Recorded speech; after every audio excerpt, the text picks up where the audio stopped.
Nah, untuk membuat cerita yang menarik ada dua hal penting yang perlu Anda perhatikan. Yang pertama yaitu public speaking. Itu adalah seni berbicara kepada anak-anak, ya. Karena berbicara kepada anak-anak berbeda dengan berbicara kepada orang tua. Bahasanya juga harus bahasa anak-anak. Anak-anak belum mengerti pemungut cukai, arti pemungut cukai. Berarti Anda harus menurunkan, mengganti dengan istilah pemungut cukai, misalnya dengan orang yang mengumpulkan uang untuk bayar pajak misalnya gitu ya, atau mengumpulkan uang ya. Anak-anak belum mengerti misalnya binatang kuskus, tetapi Anda bisa mengganti dengan kucing misalnya gitu. Itu sama bentuknya ya. Jadi bahasa anak-anak itu harus kita gunakan supaya mereka mengerti ya. Nah, yang pertama ketika Anda mengucapkan sebuah kalimat ya, cerita, perkataan, lafal a i u e o nya harus jelas gitu ya. Jadi adik-adik, hari ini kita mau belajar bersama-sama ya, cerita tentang apa? Misalnya tentang Sakeus. Jadi harus jelas, lafalnya harus tepat ya, a i u e o nya ya. Jadi kalau Anda punya guru sekolah minggu yang sumbing, mohon maaf, jangan dikasih tugas cerita gitu ya. Nanti bingung anak-anak. Dia kasih tugas yang lain, ya talenta apa gitu ya. Hari yang mau cerita Sakeus, hari kita bingung nanti anak-anak ya. Jadi lapangnya harus jelas. Mungkin nanti di bagian review, bisa cerita penciptaan, dia bikin tebak-tebakan kuis ya. Bisa cerita tentang wah Tuhan menciptakan banyak sekali nama-namahan. Yang tahu nama buah yang mulai dari huruf N. Tahu huruf N apa? Mana? Satu. Apa lagi? Mangga. Dua. Apa itu? Ya, tiga. Apa lagi? Naga. Empat. Anda paling banyak empat. Tapi kalau orang sumbing banyak. Banyak nih. Ada mungkin nuku, nahutan, ya, ada nemangka. Ya. Dia bisa sebutin semua buah ya. Karena dia semua mulai dari Nah, dia punya kelebihan ya. Jadi lapangnya harus jelas ya. Oke, kontak mata. Pada waktu Anda mengajar, seringkali ada anak-anak yang tidak mau duduk dengan baik ya. Dia mungkin sudah boring atau sebagainya. Nah, Anda harus melakukan kontak mata. Jadi sambil cerita tapi tidak usah dideketin, misalnya gitu, dilihatin begitu tidak usah ya. Dilihatin aja, tetap matanya, karena mata itu tajam ya. Maka dia merasa diperhatikan ya, sambil cerita gitu ya. Tapi kalau misalnya dia masih tetap bermasalah dan sebagainya, naikkan levelnya, gerakkan tangan Anda ya.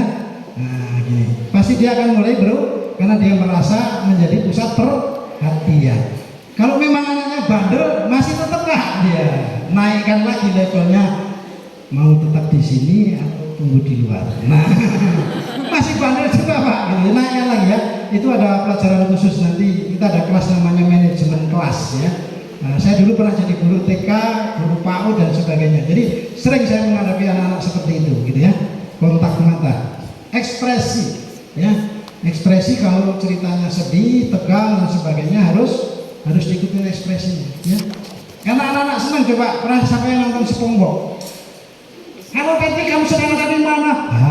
Aku sedang ada di dasar laut. Ya. Oh, kalau begitu mari ikut saya, gitu ya. Dia nada ekspresinya beda. Lihat bagaimana Daud ketika mengalahkan Goliat. Engkau mendatangi aku dengan tombak dan lembing, tetapi aku mendatangi engkau dengan Tuhanku.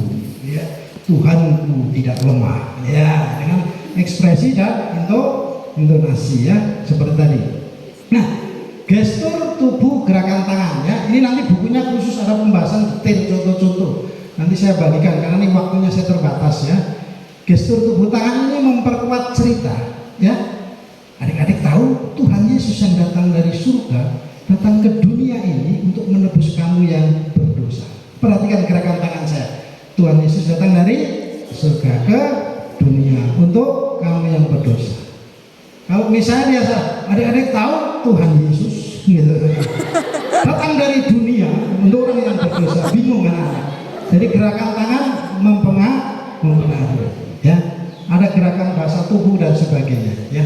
Abnormalnya turun naik dan sebagainya, ya. Tadi dengan pagi-pagi sekali perempuan itu pergi ke kubur kosong, ya gitu ya, dengan membawa anak. Jadi dengan nada yang lembut, kemudian menyentak dan sebagainya.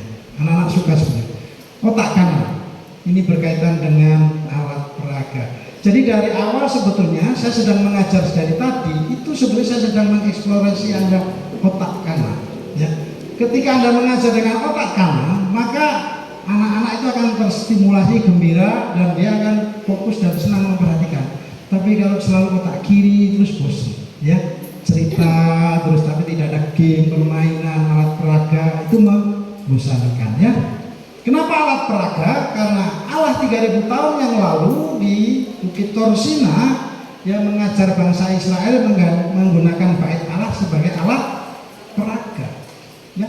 Kalau Anda lihat di situ ada 3 ruang, ruang pelataran, ruang kudus, ruang maha kudus. Di situ ada benda-benda yang menyimpulkan sebagai alat peraga tentang kehidupan rohani orang Kristen sampai kedatangan Tuhan Yesus. Kalau Anda perhatikan di ruang pelataran itu ada mesbah korban bakaran. Di situ menyimpulkan bahwa kalau orang mau beribadah dia harus mempersembahkan korban. Ada domba yang dikorbankan. Itu simbol dari apa? Ada korban yang menebus dosa kita. Jadi orang Kristen yang pertama apa? Dia harus menerima Yesus sebagai korban yang dipersembahkan untuk menebus dosa kita. Baru pergi ke benda berikutnya, di situ ada bejana pembasuhan. Bejana di situ untuk mencuci kaki yang kotor, tangan yang kotor. Artinya apa? Setelah Anda datang ke mesbah korban, menerima Yesus sebagai korban persembahan, ya, untuk menebus dosa kita, kita baru bisa menyucikan dosa-dosa kita, menyucikan dosa-dosa kita dari kehidupan yang lama. Anda nggak bisa menyucikan dosa Anda sebelum Anda menerima Yesus sebagai korban yang dipersembahkan untuk menebus dosa. Nah, setelah itu baru masuk ruang kudus, ya. Nah, biasanya jemaat masih banyak yang berada di ruang pelataran ini, paling berisik nih, Mas. Nanti keluar lagi, masuk lagi, dibaptis lagi, keluar lagi, masuk lagi. Tapi kalau jemaat sudah levelnya ruang kudus, biasanya pengajarannya mulai kuat, ya. Setelah dia dari bejana pembasuhan, di sana ada namanya meja roti. Anda pergi ke meja roti. Jadi Anda bisa menikmati roti hidup. Yesus berkata, akulah roti hidup. Jadi kalau Anda sudah menerima Yesus sebagai korban yang dipersembahkan untuk menebus dosa kita, Anda menyucikan dosa, meninggalkan kehidupan lama, maka Anda akan menikmati roti hidup dan kita bisa merasakan bagaimana kebaikan Tuhan Yesus. Baru pergi lagi ke kaki dia. Kaki dia ada simbol hidup yang terang. Karena di sana ada apa? Dia yang memberikan penerangan. Jadi Anda bisa hidup Anda menjadi terang dunia, ya. Jadi bisa menjadi garam dan terang dunia. Lalu levelnya naik lagi, di sini ada dupa, mesbah dupa. Dan mesbah dupa itu artinya kita memberikan persembahan yang harum. Jadi hidup kita sudah levelnya apa? Hidup kita di lingkungan kita menimbulkan ruangnya, kehidupan yang harum seperti dupa. Memang dalam perjanjian lama kita tidak bisa masuk ke ruang Maha Kudus diwakilkan oleh imam besar karena di sana ada tabut perjanjian. Tetapi karena kematian Kristus, tirai yang memisahkan antara ruang kudus dan Maha Kudus itu sudah terkoyak. Sekarang kita berani datang kepada Tuhan. Nah, di ruang Maha Kudus itulah Roh Kudus datang, Tuhan hadir di sana. Tetapi di dalam perjanjian baru bahwa bait Allah itu adalah siapa? Tubuh kita. Maka tubuh kita terbagi juga menjadi 3, tubuh, jiwa, dan roh. Makanan tubuh apa? Ya tadi kan sayur apa tadi? Nasi ayam, ya, kemudian makan pisang, itu makanan untuk tubuh. Kalau makanan Anda masih konsentrasinya di tubuh, berarti Anda masih berada di ruang belakang. Tapi makanan jiwa itu adalah hikmat, akal budi, pengetahuan, ya. Anda bisa mulai membaca firman Tuhan. Roh, ruang Maha Kudus. Makanan roh apa? menyembah, memuji Tuhan, memuliakan Tuhan. Maka berilah makan kita roh, gitu ya. Lebih banyak, jangan hanya makanan tubuh, tapi jiwa dan roh, gitu ya. Nah, alat peraga Tuhan Yesus sendiri menggunakan perumpamaan, biji sesawi, ya, menggambarkan tentang kerajaan surga menggunakan apa? Biji sesawi yang kecil, dia bisa tumbuh menjadi besar. Ya. Iman seorang jemaat Laodikia digambarkan seperti apa? Digambarkan seperti suam-suam kuku. Jadi kalau Anda pelajari geografi dari kota Laodikia itu, sebelah utaranya itu ada pusat air kira-kira 20 km, air panas. Lalu di sebelah baratnya ada pusat air yang dingin. Jadi kalau air yang dingin turun sampai ke kota Laodikia, maka dia tidak panas, tidak dingin. Maka yang panas juga begitu. Maka Yesus menggunakan perumpamaan itu karena dia tahu jemaat Laodikia akan mengerti. Ya. Dan Yesus berkata apa? Kalau orang yang mau terima Yesus, ketuklah pintu. Siapa membuka hati, dia akan masuk. Ya. Ya. Nah, hari ini kita menggunakan alat peraga itu otak kanan. Otak kanan itu berarti terkoneksi dengan bagian tubuh kiri Anda. Otak kiri berarti terkoneksi dengan bagian kanan tubuh Anda. Orang yang kidal itu artinya dia dominan otak kanan. Ya, dia tangan kiri ya, bagian kiri itu terhubung dengan otak kanan. Ya, otak kiri terhubungnya dengan tubuh kanan. Jadi kidal itu berarti dia dominan otak kanan. Kidal tahu singkatannya? Kiri dari lahir. Jadi kita ini kadal ya, karena kita kanan dari lahir. Jadi Anda dan saya termasuk orang kadal. Ya. Oke. Nah, saya akan kasih contoh ini. Ya. Bunga. Ya, nanti kita belajar habis ini ya. Dari lihat lakukan. Kalau Anda ditampilkan sebuah bunga, maka respon yang pertama itu apa? Anda melihat sebuah gambar bunga. Nah, maka kerja dari otak kanan itu dia merekam, memfoto gambar itu, disimpan di otak kanan. Lalu dia memerintahkan kepada otak kiri. Nah, otak kiri itu yang menyimpan data, gitu ya, menyimpan data. Jadi kalau Anda cerita saja itu berarti anak-anak menyimpan cerita Anda itu di mana? Di otak kiri. Nah, masalahnya otak kiri itu kerjanya nggak tahan lama, seminggu kemudian dia lupa, gitu ya. Tapi kalau alat peraga direkam itu, walaupun data di sebelah kiri hilang, gambar fotonya masih ada, kira-kira gitu. Ya, jadi masih ingat. Nah, itu bisa mereview lagi, mengingatkan anak-anak, gitu ya. Misalnya pendeta khotbah cerita tentang Daud yang menari di depan tabut perjanjian, misalnya gitu ya. Daud menari, dia cerita saja, seminggu lagi lupa. Tapi kalau pendetanya dengan menari-nari, mempraktekkan dengan gerakan, itu akan direkam otak kanan dan itu tidak akan lupa. Ya. Kira-kira gitu ya, ngerti ya cara kerja otak kiri dan otak kanan, gitu ya. Nah, misalnya Anda mengajar ini, saya sudah lewat, gitu ya. Nih, gambar bertahan lama, pengetahuan akan memudar. Nah, saya biasanya kalau mengajar selalu menggunakan alat peraga, ya. Ya, Mazmur 1 kayak hafalan gitu ya. Mazmur 1 ayat 2 dan 3 apa? Orang yang kesukaannya Taurat Tuhan dan merenungkannya siang dan malam, dia seperti apa? Pohon yang ditanam, ya. Buahnya apa? Daunnya tidak akan pernah layu dan berbuah lebat. Apapun yang diperbuatnya pasti berhasil. Ya, itu cerita tentang orang yang suka firman Tuhan, hidup di dalam Tuhan. Dia seperti pohon yang ditanam di tepi aliran. Kalau pohon di tepi aliran air, kira-kira ada daunnya enggak? Tidak ada ya, daunnya lebat. Kalau ini gambarannya apa? Ini pohon ini hidup atau mati? Mati, karena tidak ada daunnya, tidak ada bunganya, mungkin tidak ada buahnya. Ini gambaran orang yang hidupnya tidak suka firman Tuhan, ya. Yuk baca sama-sama adik-adik. 1, 2, 3. Hidup tanpa Yesus seperti pohon yang kering. Tapi kalau kita suka baca firman Tuhan, seperti pohon ditanam di tepi aliran, maka keluar bunganya adik-adik. Banyak banget tuh, langsung keluar bunganya, ya, keluar warna-warni, gitu ya. Nah, ini otak kanan, ya, dia tertarik, gitu ya. Senang. Jadi gampang sebenarnya, ini saya buat seperti ini tadi ya. Nah, tadi saya tunjukkan seperti ini, gitu kan? Nah, waktu baca, ketika saya balik aja ke sini kan, sudah berubah. Ya. Gampang bikin alat peraga ya. Nah, otak kanan, saya jamin dia akan hafal apa? Mazmur 1 ayat 2 dan 3 ya. Oke. Ya, ini perumpamaan Yesus. Nah, sekarang kita mau praktek saja ya. Itu di pelajaran lihat lakukan pelajaran 2 itu ada taman yang indah. Di bukunya dapat lihat lakukan berapa nih? 2 ya. Oh, ini lihat lakukan 1 nggak dapat ya berarti ya. Oke. Boleh buka Alkitab, bapak Alkitab dari Kejadian 2 4 sampai 17 ya.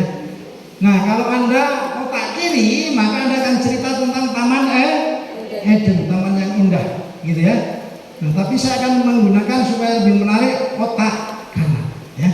Oke, silahkan bagi satu baris kelompoknya, nanti diskusi, saya kasih waktu ini ya, diskusinya dengan teman bertiga ya, gantian. Oke.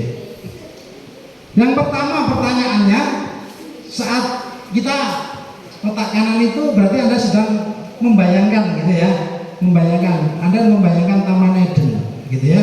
Nanti jangan berdebat dan jangan berdiskusi, hanya mengeluarkan pendapat ke teman ya. Jadi bayangkan Anda saat ini sedang ada di Taman Eden. Kira-kira ada tanda apa yang terpasang di Taman Eden itu? Nah, silakan diskusi dulu. Jadi ini membayangkan otak kanan Anda sejauh mana? Saya ingin tahu gitu ya. Oke, silakan. Nah, pohon pengetahuan. 1 menit. Pohon. Ya. Anda sekarang masuk Taman Eden. Nah, di situ ada tanda apa ya di Taman Eden itu? Ya. Kan begitu. Baik. Silakan. Salah. Pohon pengetahuan. Astaga, pengetahuan yang baik dan salah leh.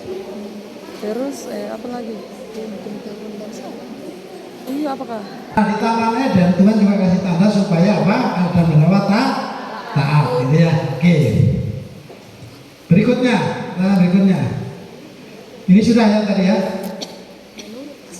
Kira-kira apa yang mengesankan bagi Anda yang Anda bayangkan di Taman Eden itu? Ya. Kan di situ macam-macam buah ada, tapi ada satu yang nggak boleh. Kira-kira tamannya lebar, ada banyak hal gitu ya. Kira-kira apa yang sangat mengesankan? Udaranya sejuk. Oke, boleh. Selain itu? Tidak kelaparan. Tidak kelaparan.